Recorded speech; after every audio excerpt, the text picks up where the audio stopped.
भाई आज बनाया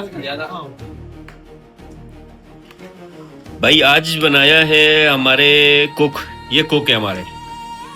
तो इन्होंने आज कढ़ाई, इनका नाम बहुत सुना था, ये कढ़ाई बहुत अच्छी बनाते हैं।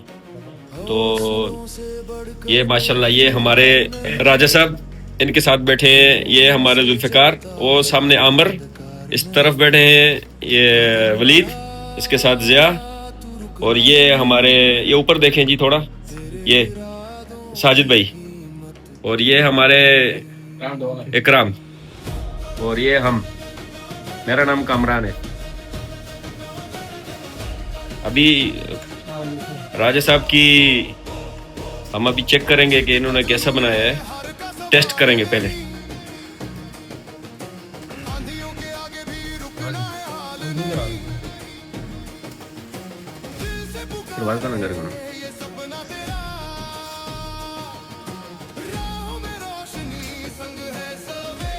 ये हमारे ज़िया भाई खोल रहे हैं ये रोटी शापर, उसके अंदर खुबज है, तो टेस्ट करके बताएंगे। हाँ जुल्फ़िकार भाई, आप टेस्ट करें, एक बार चेक करें।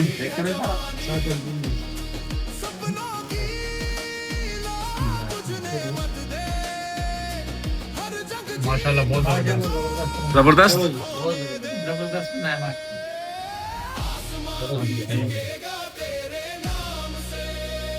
आजा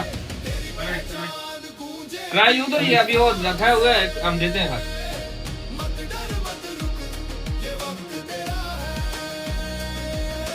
तेरा सफर ही तेरी जीत का डेरा है। राज साहब कमाल किया आपने माशाल्लाह। सही है। तो बात है